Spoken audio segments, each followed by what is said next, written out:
புது அர்த்தங்கள் நிகழ்ச்சியை பார்த்துட்டு இருக்கிறவங்க எல்லாருக்கும் என்னுடைய அன்பான வணக்கங்கள். இன்றைய நிகழ்ச்சியில பங்கேற்பதற்காக பதிப்பாளர் பத்ரிசேஷாத்ரி அவர்களும் திராவிட முன்னேற்ற கழகத்தின் மனுஷபுத்திரன் அவர்களும் நமது அரங்கத்துக்கு வந்திருக்கிறாங்க. வணக்கம். சென்னையில புத்தக கண்காட்சி நடக்குது. 2 பதிப்பாளர்களை விருந்தினர்களாக கொண்டு இந்த நிகழ்ச்சியும் நடக்குது. புத்தகங்களுடைய விற்பனை அதிகரிக்க வேண்டும் அப்படிங்கிறது இயல்பாக உங்க 2 பேருடைய எண்ணமாக இருக்கும். ஆனா புத்தகங்களை தேடும் மனம் அப்படின்னு ஒரு சுந்தரராமசாமியினுடைய கருத்தை இன்றைய நாளிதழ் ஒன்று போட்டிருக்குது. அதை படிச்சு பார்த்தா புத்தகங்களால கிடைக்கக்கூடிய பலன் ஒன்றும் இல்லை அப்படிங்கிற முடிவுக்கு வர்ற மாதிரி ஒரு பிலாசபிக்கலான ஒரு ஆய்வாக அந்த கட்டுரை இருக்கு. பத்ரி, எப்படி பாக்குறீங்க அத? இல்ல, அப்படி உங்க பார்வை ஏன் அப்படி இருக்குன்னு தெரியல. அவர் என்ன சொல்ல வர்றாருன்னா, புத்தகங்கள் ஒரு பெரிய கிரைசிஸ்ல இருக்கும் பொழுது நேற்றுக்கு காலையில படிச்ச புத்தகம் இன்னைக்கு உதவிக்கு வந்துருமானா இல்ல. ஆனால் நாள் பட அது பலவிதமான புத்தகங்கள் இருக்கு. அதுல வாழ்க்கையை மாற்றக்கூடிய புத்தகங்கள் ஒரு எவ்வளவோ பேருடைய வாழ்க்கையை மாற்றிருக்கிறது நமக்கு தெரியும். நீங்க ஒரு உடனடி நெருக்கடியில உடனடியாக அந்த புத்தகம் எந்த விதத்துல உதவுது அப்படின்னு பார்க்க முடியாதே தவிர, நம்ம படிப்படியாக நாம் யார் அப்படின்னு இன்னைக்கு இருக்கக்கூடிய அதுவே பல கூட்டு அனுபவங்களுடைய ஒரு தொகுப்பு தானே. அந்த விதத்துல புத்தகங்கள் பெரிய அளவுக்கான ஒரு மாற்றத்தை ஏற்படுத்துங்கிறது தான் இந்த கட்டுரையில ஒரு ஓரமா வந்துட்டு தான் இருக்குது. அது தொடர்ந்து அவர் எந்த கேள்வி, யாருடைய கேள்விக்கு எந்த கட்டத்துல இந்த பதில சொல்றாரு அப்படிங்கிறது முக்கியமாயிருது. இது புத்தகத்துக்கு எதிரானதா பார்வையாக நீங்க எடுத்துக்க முடியாது. சொல்றாருல,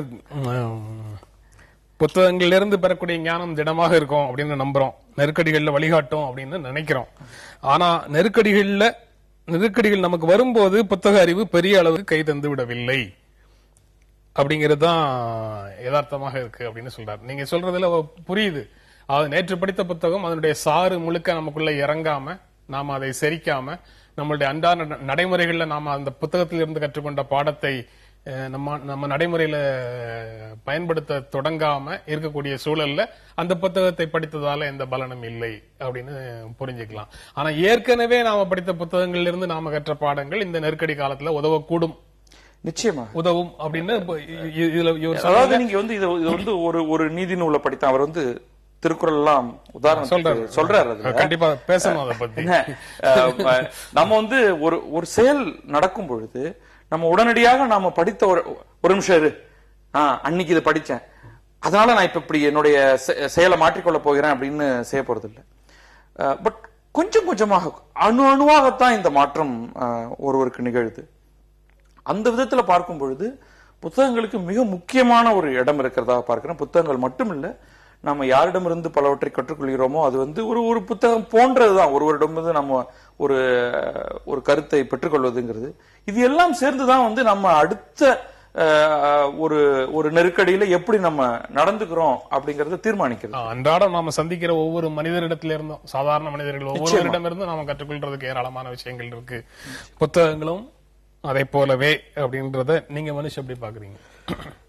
சுந்தரராமசாமி அவர்களுடைய இந்த கட்டுரையில் ஒரு முக்கியமான விஷயத்தை அவர் எதிர்கொள்றாரு. என்னன்னா, பொதுவாகவே நம்ம நிறைய விஷயங்களை பத்தி ஒரு மித் அல்லது புனிதங்களை உருவாக்குகிற மாதிரி புத்தகங்கள் தொடர்பாகவும் சில புனிதங்களை நாம் உருவாக்குகிறோம்.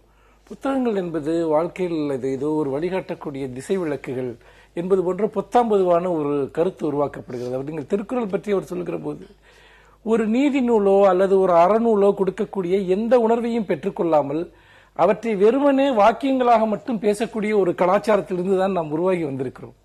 அப்படி இருக்கிற போது ஒரு உளவியல் ரீதியாகவோ ஆளுமை சார்ந்தோ பெரிய தாக்கங்களை ஏற்படுத்தாமல் புத்தகங்களை வெறுமனே வழிபடுவது. அதனால்தான் சுந்தரராமசாமி இதில் சொல்றாரு, எந்த புத்தகமும் தன்னளவில் புனிதமானதல்ல என்கிற ஒரு கருத்தை அவர் சொல்கிறார். அல்லது வாசிப்பு என்பது தன்னளவில் புனிதமானதல்ல என்கிற ஒரு விஷயத்தை சொல்கிறார். அப்படி பார்க்கிற போது இதை நான் ஜெயகாந்தன் சொன்ன அந்த புகழ்பெற்ற வாசகத்தோடு இணைத்து பார்க்கிறேன். எதை படிக்க வேண்டும் என்கிற ஞானம் இல்லையே எழுத்தறிவிருந்தும் பயனில்லை என்று. இன்றைக்கு நான் புத்தக கண்காட்சியில் வருகிற போது நிறைய இளைஞர்களிடம் நான் ஒரு கேள்வியை எதிர்கொள்கிறேன். நான் வாழ்க்கையில் இப்பொழுதுதான் முதலாக புத்தகம் படிக்கப் போகிறேன், நான் எந்த புத்தகத்தை முதலில் படிக்கலாம் என்று சொல்லுங்கள் என்று கேட்கிற போது எனக்கு மிகப்பெரிய ஒரு அதிர்ச்சி ஏற்படுகிறது. ஏனால் வாசிப்பு என்பதிலிருந்தே ஒரு துண்டிக்கப்பட்ட ஒரு தலைமுறையாக நம்முடைய தலைமுறை என்பது இருக்கிறது. அப்படி இருக்கிற போது நமக்கு முதலில் நான் அவர்களிடம் கேட்கக்கூடிய ஒரு கேள்வி, உங்களுக்கு எதில் ஈடுபாடு இருக்கிறது, உங்களுக்கு எதில் விருப்பம் இருக்கிறது என்று கேட்டால் நிறைய பேருக்கு அதே ஒரு குழப்பமாக இருக்கிறது. தன்னுடைய டேஸ்ட் என்ன, இன்ட்ரெஸ்ட் என்ன, உங்களுக்கு வரலாற்றில் ஆர்வம் இருக்கா, தத்துவத்தில் ஆர்வம் இருக்கா, இசையில் ஆர்வம் இருக்கா, இலக்கியத்தில் ஆர்வம் இருக்கா, பிக்ஷன்ல ஆர்வம் இருக்குன்னா நிறைய பேருக்கு அதே குழப்பமா இருக்கு. இது என்ன புதிதாக இது ஒரு பெரிய சிக்கலான பிரச்சனையாக இருக்கும் போல இருக்கிறது என்கிற ஒரு நிலைதான் இன்றைக்கு இருக்கிறது. படிக்கிறதை விட அப்பா அவங்களுடைய வாழ்க்கையே ஒரு கேள்விக்குறி என்பது போன்ற ஒரு உணர்வை நான் ஏற்படுத்திட்டேனோங்கிற பயம் எனக்கு வருது. என்ன பிரச்சனை அப்படி என்று சொன்னால், வாசிப்பு என்பது ஒரு பண்பாட்டு நடவடிக்கை. அதற்கு நிறைய மனச்சார்புகள் இருக்கின்றன. பொது அறிவுக்காக படிக்கிறவர்கள் இருக்கிறார்கள், கலாச்சார அனுபவத்திற்காக படிக்கிறவர்கள் இருக்கிறார்கள், அல்லது ஏதோ ஒரு விதத்தில் ஸ்கில் ஓரியன்டாக படிக்கக்கூடியவர்கள் இருக்கிறார்கள். எப்படி பார்த்தாலுமே கூட ஒரு மனிதனுடைய ஆளுமையில் புத்தகங்கள் மிகப்பெரிய பங்கை செலுத்துகின்றன. ஆனால் அதை ஒரு யூட்டிலிட்டி போன்ற, இன்னைக்கு நான் இந்த புத்தகம் எல்லாம் படிச்சேன் இதனால என் பிரச்சனை தீர்மானா அப்படி தீராது. மனித வாழ்க்கையில் நாம் எத்தனையோ விஷயங்களை எதிர்கொள்றோம், பயணம் செய்கிறோம், அல்லது பாத்தீங்கன்னா மனிதர்களை சந்திக்கிறோம், அனுபவங்களை எதிர்கொள்கிறோம். அதனுடைய ஒரு பகுதி தான் புத்தகங்கள். நீங்கள் புத்தகங்கள் இல்லாத போது நீங்க வாசிப்பை பற்றி புத்தகங்களை பற்றி இவ்வளவு சொல்றீங்க மனிஷ். அவர் சொல்றது அடுத்த வாசிப்பே சிக்கலாக இருக்கக்கூடிய ஒரு தலைமுறையில அவர் சொல்ற அடுத்த சென்டென்ஸ் ரொம்ப முக்கியமானதாக இருக்கு. வாசிக்க வேண்டிய முறையில் வாசித்தால் மட்டுமே புத்தகங்களிடமிருந்து சிறுக சிறுக பயன்பெற முடியும் அப்படின்னு சொல்றாங்க. அந்த முறையை எப்படி நாம் ஒரு சமூகத்தில் உருவாக்க போகிறோம், கல்டிவேட் பண்ண போகிறோம், அதுதான் முக்கியமானது. ஏன்னா இன்னைக்கு வாசிப்புல இருக்க பெரிய பிரச்சனையே கொஞ்சம் ஆழமாக எழுதப்பட்ட புத்தகங்களை கூட படிப்பதில் பலருக்கு சிக்கல் இருக்கிறது. ஒரு 7-8 வார்த்தைகளை கொண்ட ஒரு வாக்கியத்தை எழுதினால் இதையே இவ்வளவு நீளமா எழுதுறீங்கன்னு கேட்கிறாங்க. இன்றைக்கு இருக்கக்கூடிய இளைஞர்களிடம் நான் அதை பார்க்கிறேன். அப்படி என்றால் துண்டு துண்டாக உடைக்கப்பட்ட வாக்கியங்கள், சிறிது சிறிதாக சொல்லப்படுகிற விஷயங்கள், இது சார்ந்த வாசிப்பு பழக்கம் என்பது இவ்வளவு பெரிய ஒரு அறிவை ஒரு மொழி உருவாக்கி இருக்கிறது. அடுத்த தலைமுறையில் இதை யார் படிக்க போகிறார்கள் என்கிற கேள்வியும் அச்சமும் ஏற்படுகிறது. ஏனென்றால் நம்முடைய மொழித்தளம் சுருங்கிக் கொண்டிருக்கிறது, மொழி சார்ந்த பயிற்சி சுருங்கிக் கொண்டிருக்கிறது. அப்படி இருக்கிற போது ஒரு சிக்கலான கருத்தாக்கத்தையோ ஆழமான கருத்தாக்கத்தையோ நம்ம சொல்வதற்கு பெரிய போராட்டமாக இருக்கிறது. ஒரு கட்டத்தில் நம்ம என்ன பண்றோம்னா அதற்கு தகுந்தாற் போல் புத்தகங்களையும் எழுத ஆரம்பிக்கிறோம். நம்ம மொழியை எந்த அளவிற்கு எளிமைப்படுத்த முடியுமோ எளிமைப்படுத்திக் கொண்டே செல்கிறோம். ஆக இது மொத்தத்தில் ஒரு மொழி சார்ந்து பண்பாடு சார்ந்து ஒரு பெரிய ஒரு வீழ்ச்சி ஒன்று நடந்து கொண்டிருக்கிறதோ என்கிற அச்சம் ஏற்படுகிறது. நிச்சயமாக நம்ம வாசிப்பில் இருக்கக்கூடிய இந்த பிரச்சனைகள், இந்த கட்டுரைகள் எதிர்கொள்ளக்கூடிய பிரச்சனைகளை நாம் திறந்த நிலையில் ஒரு விவாதிக்க வேண்டும். நாம் இந்த தேர்வு என்கிறதை நீங்கள் எடுத்துக்கொள்ளுங்கள். புத்தகத்தை எப்படி தேர்வு செய்வது என்பதற்கு ஏதாவது ஒரு வழிகாட்டுதல் இருக்கிறதா? ஒன்று, அதை நம்முடைய எழுத்தாளர்கள் செய்ய வேண்டும், அல்லது பேராசிரியர்கள் செய்ய வேண்டும், பண்பாட்டு தளத்தில் வேலை செய்கிறவர்கள் செய்ய வேண்டி இருக்கிறது. ஆனால் நம்முடைய பேராசிரியர்களோ பண்பாட்டு தளங்களில் வேலை செய்யக்கூடியவர்களோ பரிந்துரைக்கக்கூடிய புத்தகங்களை எல்லாம் பார்க்கிற போது மிகப்பெரிய அச்சம் ஏற்படுகிறது. அதை விட நாம் படிக்கவே வேண்டாம் என்று சொல்லிவிடலாம் என்று தோன்றுகிறது. அந்த அளவிற்கு மிக மிக ஒரு எந்த விதத்திலும் பண்பாட்டு வளர்ச்சிக்கு ஆக்கமும் ஊக்கமும் சேர்க்காத வகையிலான புத்தகங்களைத்தான் தொடர்ந்து கலாச்சாரத்துறையில் பணியாற்றக்கூடிய பலர் செய்கிறார்கள். இன்னொன்று, தமிழிலிருந்து மொழிபெயர்க்கப்படுகிற புத்தகங்கள், அவர்கள் தமிழை அவமானப்படுத்தக்கூடிய புத்தகங்கள் எதெல்லாம் இருக்கிறதோ அதை தேர்ந்தெடுத்து மொழிபெயர்ப்பதை பார்க்கிறோம். இப்படிப்பட்ட ஒரு சூழ்நிலையில் வாசிப்பு யார் பரிந்துரைப்பது, அதற்கான இயக்கம் எங்கே இருக்கிறது என்பது பெரிய கேள்வி. எழுத்தாளர்களுக்கு இடையில இருக்கக்கூடிய அரசியலுக்குள்ள போறோமா? இது பண்பாட்டு பிரச்சனை, எழுத்தாளர் சம்பந்தமான பிரச்சனையே இல்லை. இது ஆழ்ந்த வாசிப்பு நம்முடைய சலசலப்பை ஒழித்து மௌனத்தை தருகிறது, உள்ளார்ந்த யோசனையை தூண்டுகிறது. மனம் யோசனைகளை குதப்புகிற போது ஏற்படுற சிலிர்ப்பு சேர்த்து வைத்திருக்கக்கூடிய அறிவை பிறர் முன் பந்தாடும் போது பெற முடிவதில்லை என்பது உறுதிப்படுகிறது அப்படின்லாம் சொல்றாரு. அது எல்லாமே ஒவ்வொரு வரியும் ரொம்ப ஆழமாக லோடட் தான். அதை எப்படி புரிஞ்சுக்கிறது? இரண்டா பிரிச்சு பார்க்கலாம். ஒண்ணு நான் படித்தேன் அப்படின்ட்டு வெளியில நீ அதை படித்தாயா, சாக்ரட்டிஸ் என்ன சொல்லுகிறார் தெரியுமா அப்படிங்கிற மாதிரியான விஷயம் இல்லை. நேம் டிராப்பிங், வெளியில மைக்க பிடிச்சுக்கிட்டு அங்கங்கே சிலவற்றை துண்டு துண்டாக சொல்வது அல்ல. படிப்புங்கிறது அகம் சார்ந்த ஒன்று, அகம் சார்ந்த ஒரு அனுபவம். ஆமா, ஒரு தனி மனிதன் ஒரே விஷயத்த 4 பேர் படிக்கும் பொழுது ஒவ்வொருவருக்கும் அவருடைய உள்ளுக்குள் ஏற்படக்கூடிய வெளிச்சம்ங்கிறது முற்றிலும் வேறானது. சில பேர் ரொம்ப முக்கியமாக சொல்லக்கூடிய பல புத்தகங்கள்ல என்னால உள்ளுக்குள் முடிஞ்சதே கிடையாது, மொத பக்கம் தாண்டி போக முடிஞ்சது கிடையாது. ஆனா எனக்கென்று சில புத்தகங்கள் இருக்கு. அந்த புத்தகங்களை படிக்கும் பொழுது எனக்கு திறக்கக்கூடிய சில இடங்கள் பிறருக்கு கிடைக்குமான்னு எனக்கு தெரியாது. அது எனக்கு அவ்வளவு முக்கியமும் கிடையாது. என்ன பொறுத்த வரைக்கும் இந்த புத்தகம், இவர் சொல்றாரு இல்லையா, அந்த சலசலப்பு அடங்கி ஒரு வித அமைதி ஏற்படுகிறது, இந்த குழப்பத்துல கொஞ்சம் தெளிவு ஏற்படுகிறது. இதை உணரத்தான் முடியும். இவர் ஒரு எழுத்தாளர் என்பதால இவரால சொற்களால அதை கொண்டு வந்துட முடியுது. இப்ப எங்கிட்ட இதெல்லாம் படிக்காம இதை கேட்டிருந்தீங்கன்னா இதற்கு இணையாக அல்லது கொஞ்சம் டிஸ்டன்ஸ்ல இருக்கக்கூடிய சில வார்த்தைகளை போட்டு நான் இந்த மாதிரி ஏதாவது சொல்லுவேன். ஆனாலும் அது ஒரு கட்டத்துக்கு மேல என்னால எக்ஸ்பிளைன் பண்ண முடியாது. அப்ப இது ஒரு அனுபவம் தான் இது. அப்ப நீ படி, எதை மனுஷபுத்திரன் சொன்னார் இல்லையா, இப்ப தேர்வுங்கிறது இதுல எனக்கு இதுல தேர்வாக நான் பார்க்கிறது முதல்ல பெற்றோர்களும் ரொம்ப நெருக்கமான சில நண்பர்களும் முன்வைக்கக்கூடிய தேர்வை தான் நான் அதிகமாக நான் மதிப்பேன். அப்ப அந்த பெற்றோர்களை படிக்கலைன்னா என்ன அப்படிங்கிற ஒரு பிரச்சனை வருது, நான் ஒத்துக்கிறேன். ஆனா அவர்கள் கொடுக்கக்கூடிய தேர்வு தான் முதல்ல சரியான தேர்வு. அதன் பிறகு பண்பாட்டாளர்கள், எழுத்தாளர்கள் அவங்களெல்லாம் நம்ம தேடி கூட போய்க்கலாம். பட் இந்த மாதிரி அது எல்லாமே நாம எந்த தளங்கள்ல இயங்கி கொண்டிருக்கிறோமோ அது சார்ந்த தொடர்புகள் காரணமாக வர்றது. அது இல்லாம நாம படிச்ச உடனே வேலைக்கு போனோம், குடும்பம், அலுவலகம் அப்படிங்கிற இருக்கக்கூடிய நபர்களுக்கு இந்த பண்பாட்டாளர்களுடைய வழிகாட்டுதல் எதுவும் கிடைப்பதற்கான வாய்ப்பு இல்லை. ஆனால் அதை நோக்கி போக முடியும். இன்னைக்கு ஊடகங்கள் மூலமாக இந்த பண்பாட்டாளர்கள்லாம் எழுத்தாளர்கள்லாம் தினமும் பலரை போய் சென்று அடைந்து கொண்டுதான் இருக்காங்க. அவர்களுடைய தேர்வுங்கிறத விட எனக்கு என்னுடைய பெற்றோர்கள், நான் என்னுடைய பிள்ளைகளுக்கு என்ன மாதிரியான புத்தகங்களை கொண்டு காட்டுகிறேன், அங்கதான் எனக்கு இன்னைக்கு பெரிய பிரச்சனை இருக்கிற மாதிரி தெரியுது. அப்ப இந்த மாதிரியான அதை ஏதாவது மாற்ற முடியுமா, பெற்றோர்களோட ஏதாவது உரையாட முடியுமா? உங்களுடைய பிள்ளைகளுக்கு நீங்க பாட புத்தகம் தாண்டி நீங்க ஒரு சில துறைகள்ல புத்தகங்களை அறிமுகப்படுத்தும் பொழுது அவர்களிடையே ஏற்படக்கூடிய அகமாற்றம் அது நல்லது அப்படிங்கிறது பெற்றோர்கள்ட்ட நம்ம போய் சேர்க்க ஆரம்பிச்சோம்னா ஒரு பெரிய மாற்றத்தை கொண்டு வர முடியும். கல்லூரி பேராசிரியர்களை விடுவோம், பள்ளிக்கூட ஆசிரியர்களும் இதுல ஒரு மிக முக்கியமான பங்காற்ற முடியும், ரொம்ப முக்கியமான பங்காற்ற முடியும்.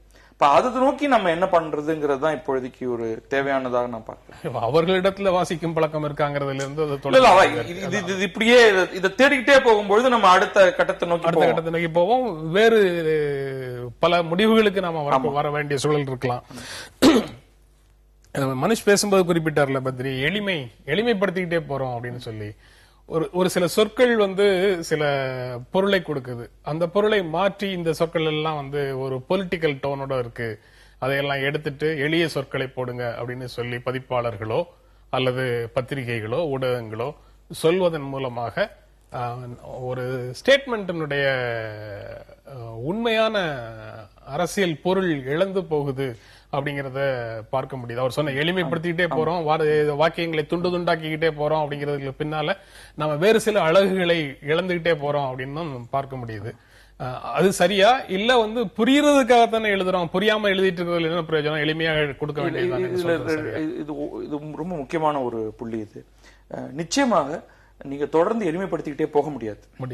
ரொம்ப ஒரு கனமான ஒரு விஷயத்தை பற்றி பேசும்பொழுது அது சமூகவியல் சார்ந்தோ உளவியல் சார்ந்தோ அல்லது அறிவியல் சார்ந்தோ ஒரு விஷயத்தை நம்ம சொல்லும் பொழுது அதற்கான கனமும் அதோடைய அது எந்த மாதிரியான ஒரு சிக்கலான வாக்கிய அமைப்பு இருக்கோ அது ரொம்ப முக்கியமானதாகிடுது. ஏன்னா நீங்க அப்படிப்பட்ட ஒரு விஷயத்தை தான் சொல்ல முற்படுகிறீர்கள். ஆனால் அதே சமயம் அதை எளிமைப்படுத்தி உதாரணங்கள் மூலமாக ஒருவரை அதை நோக்கி ஈர்ப்பதற்கு சில விளையாட்டுகளை செய்ய வேண்டியதான் ஆகுது. ஆனால் ஒரே அடியாக இப்ப இன்றைக்கு ஒரு வெகுஜன இதழில் ரொம்ப மேலோட்டமான ஒரு புரிதலோடும் தவறான பொருளோடும் இன்றைக்கு ஒன்றை செய்து விடுறதுக்கான ஒரு அபாயம் ஒண்ணு இருக்கு இல்லையா, இது தொடர்ந்து இது நடந்துட்டு தான் இருக்கும். ஆனால் அதை தாண்டி இன்னொரு பக்கம் ஒரு தீவிரத்தன்மையோட இப்ப இந்த வெகுஜன இதழ்கள் ஒரு தீவிர இலக்கிய இதழ்கள் அப்படிங்கிற ஒரு பிரிவு இருக்கு இல்லையா, அந்த பிரிவை இடைப்பட்ட இடத்தை ஒரு மாதிரி பிரிட்ஜ் பண்றதுக்காக நம்ம பல்வேறு இடைநிலை இதழ்கள் வந்துகிட்டே தான் இருக்கணும். ஏன்னா மொழி ரொம்ப முக்கியம். இங்க நீங்க மொழிய ரொம்ப எளிமைப்படுத்தி ஒரு கடினமான விஷயத்தை சொல்லிட முடியும்னு நான் நினைக்கிறேன். வாசிப்பு புத்தகங்களை விட்டுட்டு புத்தக கண்காட்சி தொடர்பாக வரக்கூடிய இன்னொரு உணர்வை அவங்க கூட பகிர்ந்துக்கலாம் நினைக்கிறேன். இன்றைய நாளிதழ் ஒன்றில் கூட கவிஞர் ஒருவர் சொன்னதாக ஒரு ஸ்டேட்மெண்ட் இருக்கு. இந்த மாதிரி புத்தக கண்காட்சியில் நடக்கக்கூடிய கூட்டங்கள்ல வெளிநாட்டு எழுத்தாளர்களையோ அல்லது வெளி மாநிலங்கள்ல இருக்கக்கூடிய எழுத்தாளர்களையோ பார்க்க முடிவதில்லை சென்னை புத்தக கண்காட்சியை பொறுத்த வரைக்கும் அப்படின்னு சொல்லி ஒரு கருத்து இருக்குது. அது என்ன காரணம்? வேறு நாடுகள்ல இருக்கக்கூடிய புத்தக கண்காட்சியில அல்லது அந்த மாதிரி இடங்கள்ல கொண்டாடப்பட வேண்டிய அந்த நாட்டு பிற எழுத்தாளர்களே அங்க கூட்டு வந்து கொண்டாடுறாங்க, அல்லது அவர்களே அங்கு வந்து பார்த்து அதுல புத்தக கண்காட்சியில பங்கேற்கிறார்கள். ஆனா நம்ம இலக்கிய சூழல்ல அது சாத்தியம் இல்லையா, ஏன் நடக்கல அப்படிங்கிற கேள்வி வந்து ஒண்ணு வருது. அதுல நீங்க ஒரு 2 விஷயம் வந்துட்டு இந்த இப்போ பத்ரி அந்த சொன்னதுல மொழி சார்ந்து நம்ம எளிமைப்படுத்த முடியாது அப்படிங்கிற ஒரு கருத்தை ஒட்டி இன்னொன்னு சொல்றேன். நம்ம எளிமை கூட படுத்த வேண்டாம். நாம் நன்கறிந்த தமிழ் சொற்கள் கூட இன்றைக்கு தொடர்ந்து புழக்கத்தில் அருகிக்கொண்டே வருகிறது. எந்த ஒரு கருத்தை பேசுவது என்கிற கேள்வியே வருது. இப்போ புலரியின் முத்தங்கள்னு ஒரு கவிதை தொகுப்புக்கு பேர் வைக்கிறேன். எத்தனை பேர் வந்து புலரின்னா என்னன்னு கேட்கிறாங்க. இவ்வளவு அழகான ஒரு தமிழ் சொல் வந்துட்டு ஒரு காலகட்டத்தில் அறிமுகப்படுத்த வேண்டிய ஒரு சொல்லா மாறுதுன்னா அப்போ அது எவ்வளவு பெரிய அவலம். இன்னொன்று, இந்த எழுத்தாளர்கள் புத்தக கண்காட்சியில் ஏன் தட்டுப்படுவதில்லை, ஞானக்குத்தன் அந்த கருத்தை சொல்லி இருக்கிறார். நீங்கள் உண்மையிலே பார்த்தீங்கன்னா நீங்க பிறமொழி எழுத்தாளர்களை விடுங்கள், தமிழில் இருக்கக்கூடிய முக்கிய எழுத்தாளர்களுக்கே தமிழ் புத்தக கண்காட்சிகளில் என்ன இடம் இருக்கிறது என்பது முக்கியமான கேள்வி. பெரும்பாலான புத்தக கண்காட்சிகளில் பட்டிமன்ற பேச்சாளர்களும் வேறு பல துறை சார்ந்த பிரபலங்களும் தான் அந்த மேடைகளை ஆக்கிரமித்துக் கொண்டிருக்கிறார்கள். நிறைய நவீன எழுத்தாளர்கள், நேற்று ஞானக்குத்தன் வருகிறார், அவரை வந்து அவர் பாட்டுக்கு நடந்து போகிறார், அவரை எத்தனை பேர் முகமன் கூறுகிறார்கள், அவரை அடையாளம் கண்டுக் கொள்கிறார்கள். தமிழ் கவிதை மொழியை உருவாக்கியவர்கள் ஒருவர் அவர். அவருக்கான ஒரு இடத்தை நாம் எங்கே உருவாக்கி இருக்கிறோம்? அப்படி இருக்கிற போது நான் திரும்ப திரும்ப சொல்கிறேன், நாம் கண்காட்சிகளை நடத்துகிற விதத்தில், விருந்தினர்களை அழைக்கிற விதத்தில் தமிழ் எழுத்தாளர்கள் அல்லது தமிழுக்கு ஆக்கம் செலுத்தவர்கள், பங்களிப்பு செலுத்தவர்களுக்கு பதிலாக நாம் ஏதோ ஒரு விதத்தில் ஒரு கேளிக்கை சார்ந்த அம்சமாக இந்த அரங்குகளை மாற்றிக் கொண்டிருக்கிறோம். அதனுடைய ஒரு தொடர்ச்சியாகத்தான் இது எல்லாமே நடக்கிறதே ஒழிய தமிழில் உண்மைகள் கொண்டாடப்பட வேண்டிய எழுத்தாளர்களுக்கான இடத்தை அல்லது புதிய வாசகர்களுக்கு அறிமுகப்படுத்த வேண்டிய எழுத்தாளர்களுக்கான இடத்தை பப்பாசி போன்ற அமைப்புகள் தொடர்ந்து மறுக்கின்றன என்றுதான் நான் நினைக்கிறேன். நீங்க எதை சொல்லுமா? நான் இதுல கருத்து சொல்றது கஷ்டம். ஏன்னா அந்த அமைப்புல எக்ஸிகியூட்டிவ் கமிட்டியில் மெம்பரா இருக்கேன். ஆனால் அது சார்ந்து நான் இப்பொழுதைக்கு எந்த கருத்தையும் சொல்லல. ஆனா நம்முடைய நுண்ணுணர்வுல நிறைய சிக்கல் இருக்கு. ஒரு சமூகமாக நாம் யாரை கொண்டாடணும், ஏன் கொண்டாடணும், எப்படி கொண்டாடணுங்கிறதுல வந்து நம்ம நிறைய பின்தங்கி இருக்கோம். அதுல நிறைய மாற்றங்கள் வரணும். இது வந்து ஒரு எழுத்தாளர்கள் மட்டும் சார்ந்த ஒரு விஷயம் இல்ல, பிரபலங்களுக்கு மட்டுமேயான ஒரு இடமாக சமூகம் மாறிக்கிட்டு இருக்கிறது. வந்து யார் பிரபலம்ங்கிற கேள்வி பொதுவாக திரைத்துறையை சார்ந்தவர்களும் அரசியல் துறையை சார்ந்தவர்களும் கொஞ்சம் விளையாட்டுத்துறை சார்ந்தவர்களையும் தாண்டி பார்த்தால் நமக்கு வந்து ஒரு பெரிய கவலையான ஒரு இதுதான் தென்படுது. அதை மாற்றணும். முன்னாள் ஹெவி வெயிட் குத்துச்சண்டை வீரர் முகமது அலி காலமானார், 3 முறை உலக சாம்பியன் பட்டம் வென்றவர் அப்படிங்கிற செய்தி இன்றைய தமிழ் நாளிதழ்கள்ல எல்லாம் முதன்மையான இடத்தை பெற்று அந்த செய்தி வந்திருக்குது. சாதாரணமாக ஒரு குத்துச்சண்டை சாம்பியன் அப்படிங்கிறவருக்கு கிடைக்கிற முக்கியத்துவத்தை தாண்டி முகமது அலிக்கு ஒரு முக்கியத்துவம் தமிழ் நாளிதழ்கள்ல பார்க்க முடியுது. என்ன காரணமாக நீங்க பாக்குறீங்க? அதை இல்ல, அவருடைய சில துறைகள்ல வந்து ஒரு சில பேர் அந்த துறையை டிஃபைன் பண்ணக்கூடியவர்களாக இருப்பாங்க. இப்ப குத்துச்சண்டைங்கிறது வந்து இந்தியால ஒரு இந்த மாதிரியான இந்த ஹெவி வெயிட் சாம்பியன்ஷிப் மாதிரியான குத்துச்சண்டை வந்து இந்தியாவில் அவ்வளவு பிரபலம் கிடையாது. இது வந்து நம்ம பொறுத்த வரைக்கும் இது ஒரு அந்நிய ஸ்போர்ட். அது ஸ்போர்ட்டாங்கிற கேள்வி தள்ளி வச்சுப்போம். அப்ப இது வந்து அமெரிக்கால ஒரு மிகப்பெரிய ஒரு ஸ்பெக்டக்கிள். பல நேரங்களில் இது வந்து ஒரு 2-3 நிமிஷத்துக்குள்ளேயே முடிஞ்சு போயிடக்கூடிய ஒரே அடி நாக் அவுட் ஓவர், கையை பிடிச்சி தூக்கி சாம்பியன் சொல்லி பணத்தையும் பட்டயத்தையும் கொடுத்துருவாங்க இல்லையா? அப்படி இருந்து அதைக்கு வெளியில பார்க்கும் பொழுது இவர் ஒரு விதத்துல ரொம்ப முக்கியமானவர். அவர் பேசக்கூடிய விஷயங்கள் கோட்டபிள் கோட்ஸ், அவருடைய வாக்கியங்கள் வந்து இன்னைக்கு நாளைக்கு அவர் சொன்னாருன்னு சொல்லாதெல்லாம் கூட சொல்ல போறாங்க எல்லாரும். பட் ரொம்ப ஷார்ப்பா அந்த மொழியை கையாளக்கூடியவர் ஒரு விதத்துல. பிளஸ் ஒரு ஒரு சிறுபான்மை மக்கள் இனம் சார்ந்து அமெரிக்கால ஒரு ரிபல்லியன் நடந்த ஒரு காலகட்டம். ரிபல்லியன்னா நான் வந்து சண்டைகளாக சொல்லல, ஒரு ஒரு கருப்பினம் வந்து தன்னை கொஞ்சம் அசர்ட் பண்ணிக்கிற காலகட்டத்துல பல ஐக்கன்ஸ் வந்தாங்க. அவர்கள் அரசியல் சார்ந்து இருந்தாங்க, துறைகள் சார்ந்து பல்வேறு துறைகள்ல வந்து இவர் ஒரு விதத்துல அந்த மாதிரியான ஒரு ரோல் மாடல். ஏதோ ஒரு விதத்துல பார்க்கும்பொழுது அதோடைய ஒரு நீட்சி தான் இன்றைக்கு பராக் ஒபாமா அரசியல் துறையில. அப்படி வரும்பொழுதுதான் வந்து உங்களுக்கு முகமது அலிக்கு ஒரு பெரிய ஒரு இடம் வருது. இந்த இடத்துல ஒரு பாப் பாடகராக மைக்கேல் ஜாக்சன் பெயர் குறிப்பிடப்படுது. பின்னாடி குத்துச்சண்டையில தொடர்ந்து பல கருப்பினத்தவர்கள் வராங்க. அவர்கள் எல்லாரும் வந்து முகமது அலி அளவுக்கு இல்லை. இப்ப ஒரு மைக் டைசன் எடுத்துக்கிட்டீங்கன்னா அவருடைய கான்ட்ரவர்சிங்கிறதெல்லாம் வேற. ஆனால் இவர் வந்து ஒரு மிகப்பெரிய ஐக்கனாக ஒரு குறிப்பிட்ட காலகட்டத்தில் வரும்பொழுது அதன் காரணமாக பலரால் அறியப்படுகிறார். அதனால இன்றைக்கு இது பேசு பொருளாக ஆகியிருக்கு. ஒரு ஆப்பிரிக்க அமெரிக்கர் அமெரிக்கால இருக்கக்கூடிய நிறவெறிக்கும் இனவெறிக்கும் எதிரான போராட்டத்தில் தன்னை ஒரு முக்கியமான நபராக தன்னுடைய நிலைப்பாடுகள் மூலமாக முன்னிறுத்துகிறாரு. அதனால அவர் துறை சார்ந்த விஷயங்கள்ல அவருக்கு ஏற்படக்கூடிய பாதிப்புகளையும் தாண்டி அவர் நிற்கிறாருங்கிறதுனால அந்த முக்கியத்துவம் கிடைக்குது. ஆனா தமிழ் ஊடகங்கள் அதை எப்படி புரிஞ்சுக்கிட்டு கொண்டாடுகிறது அப்படிங்கிறது தான் என்னுடைய இல்ல. நிச்சயமாக நீங்கள் கேட்பது ஒரு முக்கியமான ஒரு கேள்வி. என்னன்னா, ஏன் முகமது அலியோட இந்த மரணம் இங்கே பாதிக்கிறது என்று சொன்னால், பொதுவாக போராட்ட உணர்வு அல்லது ஒடுக்குமுறைக்கு எதிராக போராடக்கூடியவர்கள் மீது தமிழ் சமூகம் இயல்பாக ஒரு ஆர்வத்தை ஒரு வெளிப்பாட்டை கொண்டிருப்பது நாம் நீண்ட காலமாக நாம் பார்த்து வருகிறோம். அப்படி இருக்கும்போது முகமது அலியை வெறும் குத்துச்சண்டை வீரராக மட்டும் அவர்கள் பார்க்கவில்லை. கருப்பினத்து மக்களுடைய அவர்கள் மீதான ஒடுக்குமுறைக்கு எதிரான ஒரு போராடிய ஒரு மனிதராக அல்லது யுத்தத்திற்கு எதிராக போராடிய ஒரு மனிதராக அவர்கள் பார்க்கிறார்கள். வியட்நாம் போரில் பங்கேற்க மறுக்கிறார். அதற்காக ஒரு பெரிய அவருக்கு தடை விதிக்கப்படுகிறது. அந்த தடையை ஏற்றுக்கொள்கிறார். நீதிமன்றத்திலிருந்து போராடி வெளியே வருகிறார். யுத்தத்தை எதிர்க்கக்கூடியவராக இருக்கிறார். கருப்பினத்திற்கு எதிரான நிறவெறியை எதிர்க்கக்கூடியவராக இருக்கிறார். இதுல முக்கியமா நான் இதிலிருந்து பெறக்கூடிய ஒரு செய்தி ஒன்றை பார்க்கிறேன். பொதுவாக ஒடுக்கப்படுகிற சமூகங்கள் அல்லது நசுக்கப்படுகிற சமூகங்களிலிருந்து பல கலைஞர்கள் அல்லது வேறு பல விளையாட்டு வீரர்கள் எல்லாம் உருவாகி வருவார்கள். ஆனால் அவர்கள் புகழடைய தங்களுடைய அடையாளங்களை மறைத்துக் கொள்வதற்கு அல்லது தாங்கள் உருவாகி வந்த சமூகம் சார்ந்த விழுமியங்களுக்காக நிற்பதை மறைத்துக் கொண்டு அவர்கள் ஒரு பொது அடையாளத்திற்குள் தங்கியிருக்கத்தான் விரும்புவார்கள். ஆனால் ஐரோப்பாவில் நான் இதை வேறு விதமாக பார்க்கிறேன். ஒடுக்குமுறைக்காக ஆளாகக்கூடிய அந்த இனங்களிலிருந்து வந்த கலைஞர்கள் அவர்கள் தாங்கள் எங்கிருந்து வந்தோம் என்பதையும் தாங்கள் அந்த ஒடுக்குமுறைக்கு எதிரான குரலை பதிவு செய்கிறோம் என்பதையும் தொடர்ந்து கருப்பினத்தைச் சேர்ந்த பல கலைஞர்கள், மிகப்பெரிய அளவிற்கு புகழ்பெற்ற கலைஞர்கள் கூட அதை செய்திருக்கிறார்கள். விளையாட்டு வீரராகவும் முகமது அலி ஒரு மிகப்பெரிய பாத்திரத்தை அப்படி அவர் வெளிப்படுத்தி இருக்கிறார். இன்னும் சொல்ல போனால் மார்ட்டின் லூதர் கிங் போன்றவர்களுடைய அந்த போராட்டத்திற்கெல்லாம் ஒரு இன்ஸ்பிரேஷனாக இருந்தார் என்றெல்லாம் இன்றைக்கு வரக்கூடிய அந்த செய்திகள் சொல்கின்றன.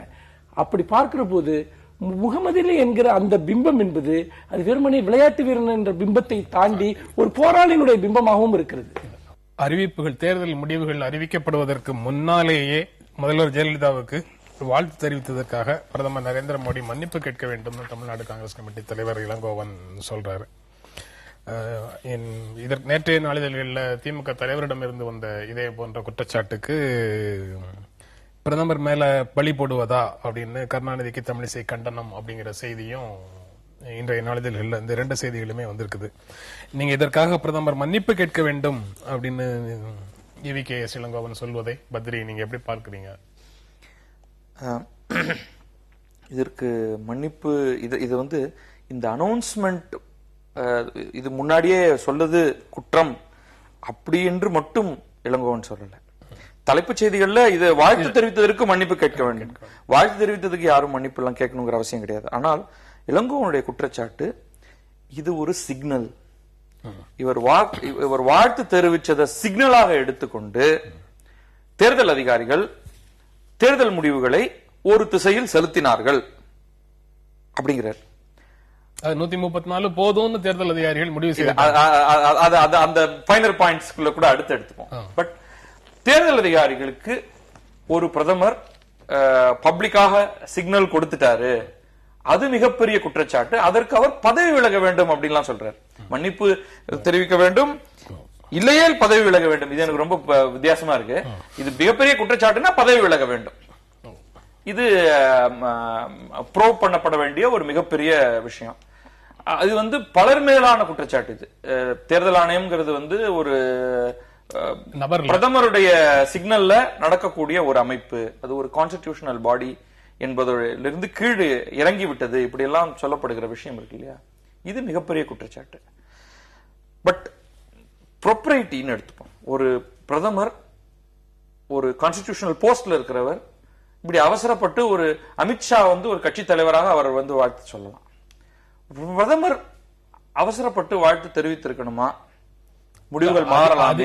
அதிகாரப்பூர்வமாக 118 தொகுதிகளுக்கு முடிவு வந்ததற்கு பிறகு மாலை 5 மணி 6 மணிக்கு தான் பிரதமர் வாழ்த்தே தெரிவிக்கணும் அப்படின்னு சொல்லுவீங்களா? ப்ரொப்ரைட்டரி படி அப்படிதான் நான் சொல்லுவேன். முன்னிலையை வச்சு ஒரு சொல்லி இல்ல, சொல்லக்கூடாது. நீங்கள் தனிநபராக சொல்வது வேறு, பிரதமராக நடந்து கொள்வது வேறு. சரி, இது மாற்று கருத்து இல்ல. அது தவறு என்று கண்டிக்கலாம். மமதாவுக்கு மேற்கு வங்கத்துல வாழ்த்து தெரிவிக்கும் அவங்களுக்கு முடிவுகள் எல்லாம் அறிவிக்கப்படவில்லை. எல்லாமே தப்புங்கிறேன். எல்லாமே தப்பு. ஜெயலலிதா இல்ல இங்க இஷ்யூ. எந்த நேரத்தில் அங்கேயும் அதிகாரிகள் பிரதமர் வாழ்த்துக்கு பிறகு இந்த குற்றச்சாட்டு, அதாவது இளங்கோவனுடைய குற்றச்சாட்டுகளை தனியா எடுத்துப்போம். இளங்கோவன் குற்றச்சாட்டுகளை அள்ளி வீசக்கூடியவர். அவர் வாய் கண்ட்ரோல் எல்லாம் கிடையாது அவருக்கு. பட் இந்த ஒரு பாயிண்ட் பலரும் சொன்னதுதான். அது என்ன அவசரம்? ஒரு அதிகாரப்பூர்வ முடிவு தெரிவிக்கப்படுவதற்கு முன், அது அசாமாக இருக்கட்டும், சொந்த கட்சிக்காரர் சர்பானந்த் சோனோவாலாக இருக்கட்டும், மமதாவாக இருக்கட்டும், ஜெயலலிதாவாக இருக்கட்டும், கேரளாவாக இருக்கட்டும், என்ன அவசரம்? அது கண்டிக்கப்பட வேண்டிய ஒன்று. அதுக்கு அவர் நீ கண்டிச்சுட்டு போ, நான் அப்படிதான் நடந்துப்பேன் அப்படின்னு அவர் சொன்னார்னா இட்ஸ் அன்பார்ச்சுனேட், அவ்வளவுதான். ஆனா இளங்கோவனுடைய மற்ற குற்றச்சாட்டுகள் நம்ம தனியாக பேசலாம். சார், நீங்க எப்படி பார்க்கறீங்க? அனைத்து இந்திய அண்ணா திராவிட முன்னேற்ற கழகம் இன்று ஆட்சியில இருப்பதற்கே அன்று மோடி சொன்ன வாழ்த்து தான் காரணங்கிற லெவலுக்கு திமுக தலைவரும் பேசுறாரு, இளங்கோவனும் பேசுறாரு. இன்றைக்கு அதிமுக ஆட்சியில் இருப்பதற்கு பல முறைகேடான விஷயங்கள் நடந்தன. அதில் இதுவும் ஒன்று என்றுதான் நான் பார்க்கிறேன். ஏனென்றால் அந்த தேர்தல் முடிவுகள் அறிவிக்கப்பட்டுக் கொண்டிருந்த போது நான் ஒரு நேரலை நிகழ்ச்சியில் பார்த்துக் கொண்டிருக்கிற போது திமுகவும் அதிமுகவும் நெக் டு நெக் என்று இருக்கக்கூடிய ஒரு நிலையில் திடீரென இந்த வாழ்த்து செய்தி வருகிறது. இன்னொன்று, மற்ற மாநிலங்கள் விஷயத்தில் கிட்டத்தட்ட ஒரு 11-11:30 மணிக்கெல்லாம் முழுமையான ட்ரெண்ட் தெரிந்துவிட்டது. ஆனால் தமிழ்நாட்டில் அன்யூஷுவலாக எலக்ட்ரானிக் வாக்குப்பதிவு இயந்திரங்கள் இருந்தும் கூட மாலை 5 மணி 6 மணி வரைக்கும் தேர்தல் முடிவுகள் ஏன் திடீரென அதை அறிவிப்பதில் ஒரு பெரிய ஒரு தாமதம் ஏன் நிகழ்ந்தது என்பதற்கு இன்றைக்கு வரை பதில் இல்லை. நிறைய இடங்களில் அந்த நம்பர் பாத்தீங்கன்னா மத்தியானம் 12 மணிலிருந்து சாயங்காலம் 5 மணி வரைக்கும் அப்படியே ஸ்டாட்டிக்கா இருக்கு.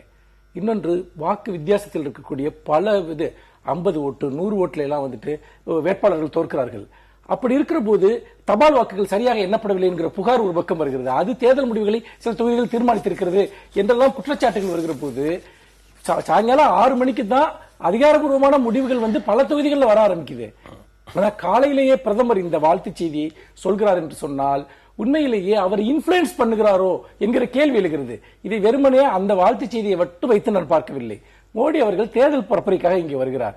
ஜெயலலிதாவை குறித்து எந்த ஒரு விமர்சனமும், அதிமுக ஆட்சியை குறித்து எந்த ஒரு குற்றச்சாட்டையும் அவர் வைக்கவில்லை. காங்கிரஸை பற்றி பேசுவதோடு தன்னுடைய பணியை முடித்துக் கொண்டார். ஒரு இணக்கமான மனநிலையைத்தான் வெளிப்படுத்தினார். பாஜக இந்த தேர்தலில் ஒரு கூட்டணி அமைப்பதற்காக சீரியஸாக அவங்க எந்த முயற்சியுமே பண்ணல. நரேந்திர மோடி திமுகவை பற்றியும் பேசல. அதாவது ஏன் கேட்டீங்கன்னா இந்த கேள்வி வரும் என்பதுதான். ஒரு மாநிலத்தில் தேர்தல் நடக்கிறது. ஒரு மாநிலத்தில் தேர்தல் நடக்கிற போது இங்க அதிமுக ஆட்சியில் இருக்கிறது. ஆட்சியில் இருக்கிற ஒரு கட்சியின் மீது அவருடைய அமைச்சர்கள் பல குற்றச்சாட்டுகளை கூறுகிறார்கள். ஆனால் மோடி மௌனமாக இருக்கிறார். மோடி அதை பற்றி பேசாமல் இருக்கிறார். அதனுடைய நோக்கம் என்ன? அதனுடைய காரணம் என்ன? அவர் மற்ற மாநிலங்களில் எப்படி பிரச்சாரம் செய்யறாரோ தெரியல. ஆனா தமிழ்நாட்டில் ரொம்ப ரொம்ப பாசிட்டிவா அவங்களுக்கு ஏன் ஓட்டு போடணுங்கிறத மட்டும் சொல்லி அவர் ஓட்டு கேட்டார். அதுதான் ஏன் திமுகவுக்கோ அதிமுகவுக்கோ எதிராக திமுக எதிர்நிலை. அதாவது திமுக இங்க அதிகாரத்தில் இல்லை. அதிமுகவினுடைய கடந்த 5 ஆண்டுகள் ஆட்சியை பற்றி மிக கடுமையான குற்றச்சாட்டுகள் இருக்கின்றன. ஒரு பிரதமர் என்பவர் மற்ற மாநிலங்கள் போகிற போது அங்க இருக்கக்கூடிய ஆளுங்கட்சியை தானே விமர்சிக்கிறார். ஆனால் இங்கு தமிழ்நாட்டுக்கு இருக்கிற போது ஆளுங்கட்சியை விமர்சிக்காமல், அவருடைய பிரச்சனைகளை விமர்சிக்காமல் ஏன் அப்படி நேரடியாக பொருத்தி பார்க்க முடியுமா? மனுஷனுக்கு சந்தேகம் இருக்கு. அதாவது வேறு மாநிலத்தில் போய் பேசுறாருன்னா அவங்க 3வது இடமோ 4வது இடமோ இருக்கிறாங்கன்னா அவங்க முதல் இடத்துல இருக்கக்கூடிய 2 கட்சிகளையும் பற்றி தான் பேசுவாங்க. நீங்க மேற்கு வங்கத்துல போய் அவர் மார்க்சிஸ்டுகளையும் பத்தி பேசுறாரு, மமதாவையும் பத்தி பேசுறாரு. இங்க 2 பேரையும் பத்தி அவர் பேசல. ஏன் கேட்டீங்கன்னா அவர் முழுக்க இங்க இருக்கக்கூடிய 2 கட்சிகளையும் தவிர்த்துட்டு ஒரு அரசியல், எந்த அரசியலை அவர் உருவாக்க விரும்புகிறார்? அதுதான் கேள்வி. அப்படி இருக்கிற போது ஏற்கனவே அவர்களுக்கு அவர் எந்த அரசியலை உருவாக்க விரும்புகிறார்ங்கிறத நீங்களும் நானும் பத்திரியும் முடிவு செய்ய முடியும். நம்ம கேள்விதான் கேட்கிறோம், முடிவு செய்யல. அதாவது ஒரு தேர்தலை எழுத்து போட்டிடுறாங்க. யாரை எழுத்து போட்டிடுறாங்களோ அவங்கள பத்தி அவங்க பேசவே மாட்டாங்க. அப்ப அதுக்கு என்ன அர்த்தம்? அதுக்கு என்ன காரணம் இருக்க முடியும்? எல்லா கட்சிகளும் பாத்தீங்கன்னா அதிமுகவுக்கு எதிராக தனித்து போட்டியிட்ட கட்சிகளோ கூட்டணி அமைத்து போட்டியிட்ட கட்சிகளோ ஏதோ ஒரு நிலையில் இந்த அரசை கடுமையாக விமர்சிக்கத்தான் செய்தன. ஆனால் மோடி கடுமையாக பேசக்கூடியவர். மேடைகள் பல இடங்கள், பீகார்ல அவர் எப்படி எல்லாம் பேசுறாருங்கிறத நம்ம பார்த்தோம். அவர் பிரதமர் வேட்பாளராக அவர் இருக்கும் போது கூட இங்க இங்க இருக்கக்கூடிய முதன்மையான கட்சிகளை பற்றி அவர் பேசல. காங்கிரஸ் பற்றி மட்டும்தான் பேசிட்டு போனார். பிரச்சனை என்னென்றால் கடந்த 5 ஆண்டு காலமாக தமிழ்நாட்டில் அவர் ஏன் ஜெயலலிதாவை விமர்சிக்க மறுக்கிறார், அதுதான் கேள்வி. அவர் திமுகவையும் விமர்சிக்கலங்கிறத நான் சேர்த்து சொல்றேன். இல்ல நான் திரும்ப கேட்கிறது என்னன்னா, ஒரு மாநிலத்தில் தேர்தல் யாருக்கு எதிராக நடைபெறுகிறது, யாரை எதிர்த்து நடைபெறுகிறது? ஆளுங்கட்சியாக யார் இருக்கிறார்களோ அவருடைய குறைபாடுகள் என்னவோ அதை எதிர்த்து தான் நடக்கிறது. ஆனால் அந்த கட்சிக்காக பிரச்சாரம் செய்யக்கூடியவர் அது ஒரு பகுதி தான், ஒரு பகுதி தான். தேர்தலில் பிரதான பிரச்சனையே அதுதானே. அதாவது ஆட்சியின் மீதான மக்கள் தீர்ப்பு, ரைட். அதுக்காக வந்து கடந்த ஆட்சி இதே மாதிரி ஒரு 5 வருடங்களுக்கு முன்னால ஒரு ஆட்சி மீது மக்கள் தீர்ப்பு அதை மறந்துடணும்னு சொல்றீங்க நீங்க.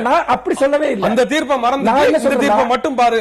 அவர்களுடைய கட்சியை சேர்ந்தவர்கள் அப்ப திமுகவை விமர்சிச்சிருக்காங்க, அதிமுகவை விமர்சிச்சிருக்காங்க. ஆனால் தன்னுடைய கட்சி பேச்சாளர்கள், தன்னுடைய கட்சி மாநில தலைவர்கள் பேசுவதை கூட பிரதமர் பேச மாட்டேன் என்று சொன்னால் அவர் என்ன விதமான பிரச்சாரத்தை இங்கு மேற்கொள்ள விரும்பினார், அதுதான் கேள்வி. பத்ரி, சென்னையில வந்து பேசக்கூடிய தேர்தல் பிரச்சாரத்தில் பேசிய ராஜீவ் காந்தியோ, இந்திரா காந்தியோ, சோனியா காந்தியோ, இங்கு இருக்கக்கூடிய வாழப்பாடி, ஜி.கே. மூப்பனார், இளங்கோவன், ஜி.கே. வாசன் இவர்கள் பேசுவதை போன்று பேசுவது இல்லை. அவங்க வந்து வேற ஒரு லெவல்ல லேசா சில விஷயங்களை சுட்டி காட்டிட்டு பெயர் சொல்லாமலே கூட அவருடைய அரசியல பேசிட்டு தான் போறாங்க. ஆனா நரேந்திர மோடி அதே மாதிரி ஒரு விஷயத்தை செய்யும் போது மட்டும் இங்க வந்து எனக்கு வந்து அது நான் ஒரு பெரிய பிரச்சனையாவே பார்க்கல. அவர் பிரதமராக செய்வது வெவ்வேறு கிரிட்டிசத்துக்குள்ள வரும். அவர் ஒரு கட்சி தலைவராக பண்றதுல எனக்கு பிரச்சனையே கிடையாது. அவர் வந்து அதிமுகவுடன் இணக்கமான போக்கை எடுத்துக்கொள்ள விரும்புகிறார் அப்படின்னா அதுல என்ன தப்பு இருக்கு அப்படின்னு சொல்லிட்டு நான் போயிருவேன். ஏன்னா அவர் வாய்ப்பாக பார்ப்பது அதிமுக கையில் இருக்கக்கூடிய நாடாளுமன்ற உறுப்பினர்களை, லோக்சபா ராஜ்யசபா இரண்டிலும் இருக்கக்கூடிய நாடாளுமன்ற உறுப்பினர்களை, அவர்களுடைய ஆதரவு தனக்கு தேவை என்று அவர் நினைக்கிறார். அதனால இங்க நடந்தது பாரதிய ஜனதாவை பொறுத்த வரைக்கும் ஒரு ஃப்ரெண்ட்லி ஃபைட். அது வந்து ஒரு தவறு என்று நான் சொல்ல மாட்டேன். நீங்க ஃப்ரெண்ட்லி ஃபைட் நீங்க சொல்றீங்க, திமுகவோடும் அவங்க ஃப்ரெண்ட்லி ஃபைட் இல்ல. திமுக வந்து இந்த இடத்துல ஒரு இஷ்யூ கிடையாது. அண்ணா திமுகவோட பாரதிய ஜனதா கட்சி கூட்டணி வைத்துக் கொள்ள வேண்டும் பாரதிய ஜனதா கட்சிக்குள்ள இருந்து எந்த குரலும் பகிரங்கமாக வரல. ஆனா ஸ்டாலின் தலைமையில திராவிட முன்னேற்ற கழகம் இந்த தேர்தலை சந்தித்தால் பாஜக அவர்களோடு இணைந்து பணியாற்ற வேண்டும், இணைய வேண்டும் கருத்து பிஜேபியில இருந்து வந்தது. அதெல்லாம் ரைட் தான். அதுக்கப்புறம் நீங்க எல்லாருமே வந்து ஒரு சைட பத்தி மட்டுமே இல்ல. இது நீங்க வந்து விளக்கமா அரசியலை பார்த்துட்டு இருக்கிறவங்களுடைய பார்வை என்னன்னா, பாரதிய ஜனதா அண்ணா திராவிட முன்னேற்ற கழகத்தோடு சேர்ந்து இருக்கத்தான் விரும்பியது. ஆனால் அதற்கான இடம் அவர்களுக்கு அங்க கிடைக்கல. அப்ப அது போய் பகைத்துக் கொள்ள வேண்டாம், இன்றைக்கு இல்லாவிட்டால் நாளைக்கு சில வாய்ப்புகள் இருக்குங்கிறதுனால அவங்க ரொம்ப தாமதிச்சு அதன் பிறகு ஒரு கூட்டணிங்கிற மாதிரி ஒன்னு பண்ணாங்க. இந்த திமுக பற்றி நடுவில் பேசப்பட்டது வந்து ஒரு ஜஸ்ட் ஒரு டிட்டோர். அது உண்மையான ஒரு நோக்கமாக இரண்டு பக்கத்துல இருந்த மாதிரி நான் நினைக்கல. உண்மை இதுக்கு நீங்க வந்து இதை சொன்னாங்க அதை சொல்லல அப்படின்லாம் பேசி பிரயோஜனம் இல்லை. ஒரு தேர்தலுக்கு முன்னாடி பல விஷயங்கள் உள்ளுக்குள்ள நடக்கும். அது எனக்கும் உங்களுக்கும் எவ்வளவு தூரம் தெரியும்னா ஏதோ கொஞ்சம் கொஞ்சம் அரசு பிரசலா சிலர் பேசுவதன் மூலமா தான் தெரியும். ஆனா நீங்க தள்ளி நின்னே பாருங்க, நோக்கம் பாரதிய ஜனதாவை பொறுத்தவரை அண்ணா திராவிட முன்னேற்ற கழகத்தோடு முடிந்தவரை நட்பாக போவதுதான் சரி. அதனால அது தவறுன்னு கூட நான் சொல்ல மாட்டேன். இது வந்து ஒரு கட்சியோட ஸ்ட்ராட்டஜிங்கிற பாயிண்ட்ல இருந்து நீங்க ஜெயலலிதா அதிமுகவோட மட்டும் சொல்றீங்க. நான் வந்து பின்னால் பயன்படும் அப்படிங்கறதுக்காக இரண்டு பேரோடையும் அவங்க அதே மாதிரி நான் அப்படி நினைக்கல. ஆனா இரண்டு பேரோடையும் அப்படிதான் இருக்காங்கன்னு நினைப்பதற்கான முகாந்திரங்கள் இருக்கு. ஏன்னா அவங்க திமுகவை பற்றியும் பேசவில்லை. அண்ணா திமுகவை பற்றி பேசாததுக்கு இப்படி ஒரு விளக்கத்தை உங்களால கொடுக்க முடியும்னா திமுகவை பற்றி பேசாததுக்கும் இப்படி ஒரு விளக்கத்தை கொடுக்க முடியுங்களா? இல்ல சார், அது ஒரு விஷயம் இருக்கு சார். வந்துட்டு நான் ஒரு கேள்வி ரொம்ப எளிமையானது. திமுகவை பத்தி அவங்க பேசலன்னா இன்னொரு கேள்வி எடுத்துக்கலாம், கம்யூனிஸ்டுகளை பத்தி அவங்க ஏன் பேசலைங்க என்ன எடுத்துக்கலாம். சரி, இப்படி பல கட்சிகள் இருந்திருக்காங்க, மக்கள் நல கூட்டணி பத்தி அவங்க என்ன பேசினாரு பிரதமர் அப்படின்னு கூட எடுத்துக்கலாம். ஒரு மாநிலத்தினுடைய மைய பிரச்சனை என்பது என்ன? ஆளுகிற அரசு தானே. பீகாரில் மோடி பேசாத தமிழ்நாட்டு அரசியல்ல இடதுசாரிகளுக்கும் மக்கள் நல கூட்டணிக்கும் இருக்கக்கூடிய இடம் தான் திராவிட முன்னேற்ற கழகத்துக்கும் இருக்குன்னு நீங்க சொல்ல. நான் என்ன கேட்கிறேன்னா, அதிகாரத்திற்கு எதிராக ஒரு ஆட்சிக்கு எதிராக பேசக்கூடிய ஒரு கட்சி அப்படி ஒரு பிரதமர் வந்து இங்க வந்து பிரச்சாரம் பண்றாரு சார். வந்துட்டு அப்ப இப்ப சோனியா காந்தி இங்க வர்றாங்க, வெள்ள நிவாரண நடவடிக்கைகளில் மத்திய அரசு இது மாநில அரசு சரியாக செயல்படவில்லை, மக்களை கைவிட்டு விட்டது என்று இங்க வந்து பேசுறாங்க. அவங்க ஒரு தேசிய தலைவர் தான். வந்துட்டு அப்போ தமிழ்நாட்டோட அதிமுக ஆட்சியை பத்தி மோடி அவர்களுக்கு எந்த விமர்சனமே கிடையாதா? ஏன் அதை சொல்ல மறுக்கிறார்? ஏன் சொல்ல தயங்குகிறார்? அப்படி சொல்லிருந்தா அவங்க கட்சிக்கு ஒரு பேக்கப் தானே. அப்ப தேர்தல் அவர் சொன்ன மாதிரி வந்துட்டு ஒரு ஃப்ரெண்ட்லி ஃபைட்டை மட்டும் செய்யறதுக்காக 2014 அவர் பிரதமராக நிற்கக்கூடிய தேர்தல்ல கூட தமிழ்நாட்டுக்குள்ள வந்து வேறு மாநிலங்கள்ல பேசக்கூடிய சில முறைகேடுகளை பற்றி தமிழ்நாட்டில் அவர் பேசல. 2014 சொன்னார். ஐக்கிய முற்போக்கு கூட்டணி ஆட்சியில் நடந்த சில முறைகேடுகளை பற்றி தமிழ்நாட்டில் இருக்கக்கூடிய அரசியல் கட்சி பொறுப்புல இருந்த துறையில நடந்த முறைகேடுகளை பற்றி கூட அவர் தமிழ்நாட்டில் வந்து பேசல. இப்போ சொல்றேன், 2014 சரி 2016 சரி பாஜகவினுடைய அனைத்து அரசியல் நடவடிக்கைகளுமே ஜெயலலிதாவிற்கு சாதகமான ஒரு சூழலை உருவாக்குவது, அவர்கள் உருவாக்குற கூட்டணி, தனித்து போட்டியிடுவது, பிரதமருடைய பேச்சுக்கள் எல்லாமே அவர்களுடைய அரசியல் என்பது ஜெயலலிதா அவர்களுக்கு மறைமுகமாக ஆதரவளிக்கக்கூடிய ஒரு அரசியலை தவிர எந்த விதத்திலும் ஒரு எதிர் அரசியலை அவர்கள் செய்யவே இல்லை. மக்கள் நல கூட்டணி ஜெயலலிதாவோட பி டீம், நரேந்திர மோடி ஜெயலலிதாவோட சி டீம் அப்படின்னு தமிழ்நாட்டில் இருக்கக்கூடிய அனைத்து அரசியல் கட்சிகளையும் ஜெயலலிதாவுக்கு சாதகமான சூழலை உருவாக்குவதற்காக அரசியல் செய்கிறார்கள் சொன்னா அதுக்கு என்ன பொருள்? என்ன பொருள்ங்கிறத நீங்க சொல்லுங்க. என்ன ஏன் கேட்டீங்கன்னா, தர்க்கமில்லாத கூட்டணிகள், தர்க்கமில்லாத பேச்சுக்கள் ஏன் ஒரு அரசியல் தளத்தில் நடக்கின்றன? மற்ற ஸ்டேட்ல வந்துட்டு பாத்தீங்கன்னா அரசியல் கட்சிகள் எப்படி செயல்படுகின்றன, தமிழ்நாட்டில் எப்படி செயல்படுகின்றன என்பதோடு ஒப்பிட்டு பாருங்கள். அங்கே ஒரு மாநிலத்தில் ஒரு அரசியல் நிலைப்பாடு எடுப்பாங்க, அந்த நிலைப்பாட்டை இங்க எடுக்க மாட்டாங்க.